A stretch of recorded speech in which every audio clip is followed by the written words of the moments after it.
नमस्कार दोस्तों, स्वागत है आपका मेरे इस चैनल पर। 27 जुलाई 2024 को इजराइल के गोलन हाइट्स में स्थित छोटे से ड्रूज कस्बे मजदल शम्स पर एक विनाशकारी रॉकेट हमला हुआ था।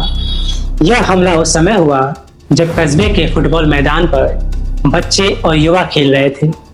इस हमले में 12 मासूम बच्चों और युवाओं की जान चली गई, जिससे पूरे इजराइल में गहरा शोक फैल गया। मजदल शम्स, जो गोलन हाइट्स के सबसे महत्वपूर्ण कस्बों में से एक है, सीरिया सीमा के करीब स्थित है। यह क्षेत्र पहले से ही संघर्षों और युद्धों का सामना कर चुका है और यहाँ के लोग पहले से ही सुरक्षा और स्थिरता को लेकर चिंतित रहे। इस हमले ने उनकी चिंताओं को और भी बढ़ा दिया है। इजराइल की सरकार और प्रधानमंत्री बेंजामिन नेतन्याहू इस हमले को लेकर बहुत गंभीर रुख अपनाया है। नेतन्याहू ने अपनी अमेरिकी यात्रा को बीच में छोड़कर तुरंत इजराइल लौटने का फैसला किया। उन्होंने इस हमले के लिए हिजबुल्लाह को जिम्मेदार ठहराया और कहा कि इसमें ईरान निर्मित पलक रॉकेट का उपयोग किया गया था। हालांकि हिजबुल्लाह ने इस हमले में अपनी भागीदारी से साफ इनकार किया, लेकिन इजराइल ने उन्हें दोषी ठहराते हुए वैश्विक मंच पर इस मुद्दे को उठाने का इरादा जाहिर किया। हमले के बाद मजदल शम्स में मातम का माहौल है।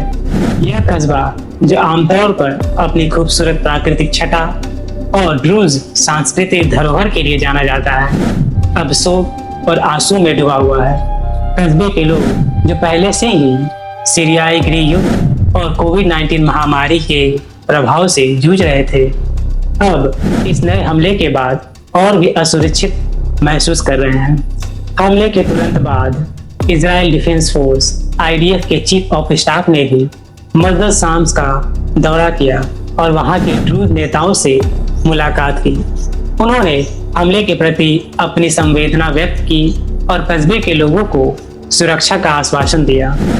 इस हमले ने न केवल मजदल शम्स बल्कि पूरे गोलन हाइट्स और इजराइल को हिलाकर रख दिया है। इस हमले के बाद गोलन हाइट्स क्षेत्र में सुरक्षा को लेकर और भी सख्त कदम उठाए जा रहे हैं। अंतर्राष्ट्रीय स्तर पर इस हमले की कड़ी निंदा की जा रही है।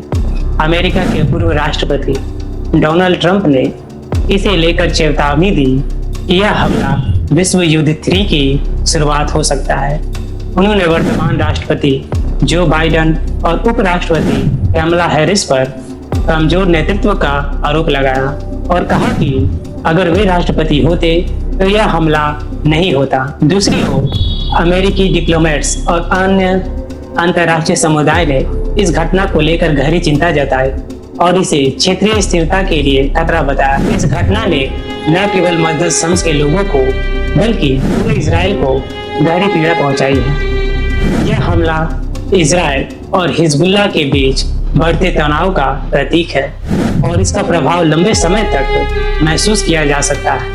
इस हमले के बाद इजराइल के राजनीतिक और सैन्य नेतृत्व ने हिजबुल्लाह के खिलाफ सख्त कदम उठाने का संकेत दिया है, जिससे इस क्षेत्र में तनाव और भी बढ़ सकता है। मजदल शम्स रॉकेट हमला एक गहरी त्रासदी है जिसने पूरे इजराइल को झकझोर कर रख दिया है।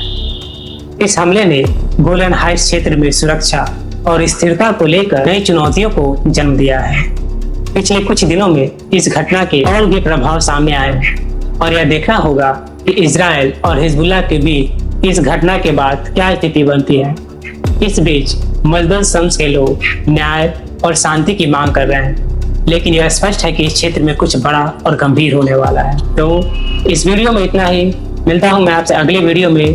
तब तक खुद का ख्याल रखें।